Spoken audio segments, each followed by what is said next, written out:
So recently, a competitive Melee player by the name of Mango was on a live stream, multiple live streams of multiple different content creators and streamers for an event that Ludwig was doing. I'm not really entirely sure what the event was about, but Ludwig was holding an event. A lot of people were live streaming. People were drinking pretty heavily, and a lot of people were definitely intoxicated and inebriated. Mango, unfortunately, was one of those people who got pretty severely inebriated from copious amounts of alcohol, and during one of someone's live stream when they were, just sitting there in front of the camera, he started humping behind someone's head in a manner that made them very uncomfortable and was just overall inappropriate. As soon as the clip started circling around on Twitter and people saw what he was doing and they found out who did it, people got justifiably pretty upset, because this is something that you really shouldn't be doing. And regardless of the fact that he was drunk, doesn't really excuse his behavior, because if he is aware of this, because this is apparently not the first time that he's ever done something like this is a repeated pattern of behavior. If he's aware of the fact that he acts this sort of way in regards to other people whenever he is drunk, whenever he's drinking a lot of alcohol, he needs to, number one, not be around other people when he's drunk, but number two, just cool it down on the drinking, because not only is it going to ruin your health and your mental health, and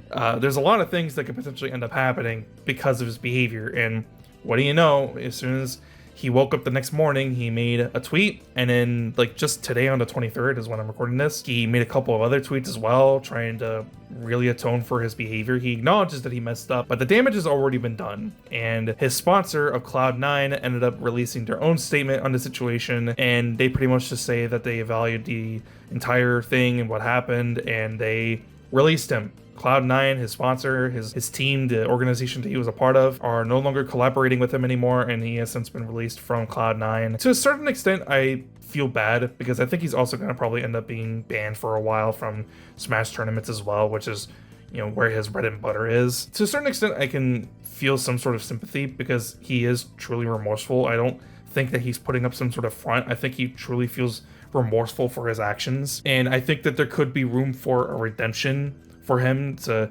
realize his mistakes, learn what he needs to do in regards to alcohol and where his tolerance level is, and never do this shit ever again. And I think that's where people need to go to this, because a lot of people online, they see content creators, they see streamers, and they see competitive players of whatever game that we're talking about. It could be Smash Brothers, it could be League of Legends, it could be any competitive online game.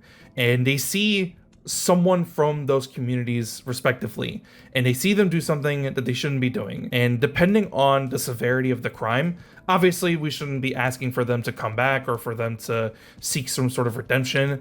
But in this case, I think we have a case where someone truly acknowledges that they messed up heavily and that they want to try to better themselves, and I think we should allow him to better himself, to learn what he needs to do moving forward in regards to his relationship with alcohol, and to stop himself from allowing this to ever happen again. And I think if we can have something like this happen, I think we could allow him to come back, so long as he never repeats this pattern of behavior ever again. And it could be for a very long time. But me personally, I don't think this is a situation where someone needs to be permanently banned, but he does need to suffer from the consequences of his actions. But I don't think that means that we shouldn't ever forgive him in the future if he ever actually does better himself for not only his own mental well-being, but also the mental well-being of his friends and even his family. If any of you understand Smash Brothers to a certain extent, especially the Melee community, you know that they don't really ban players to accordance to the crime that they have committed. The players that they do ban don't actually end up really deserving to ban most of the time, and whenever they do get banned, they're unfairly treated and they don't ever get unbanned, even after they do so many things. This video is not really talking about that in regards to a specific player that I'm mentioning in mind, but that's why I was so surprised when Cloud9 actually ended up dropping their player, when Mango had gotten dropped by his sponsors. So the first thing that instantly came to mind when I heard the news, when I was told on Discord, was, wow, it's really surprising that Cloud9 was able to do this with one of their players, and TSM has still have yet to done anything in regards to that by Leffen, which is why I tweeted them, do you still want to associate with one of your competitive players, quoting C9's tweet, but like asking them, do you still want to associate with Leffen? Because the stuff that he has done has been documented for years at this point, and yet tournament organizers and the Melee community still love the hell out of him, despite the fact that he doesn't even compete in Melee anymore. So Yeah, I thought this whole thing was pretty surprising. I think he's justifiably getting the consequences of his actions, but do I think in the future could he actually end up being a better person and actually redeeming himself for himself and his family and for the community?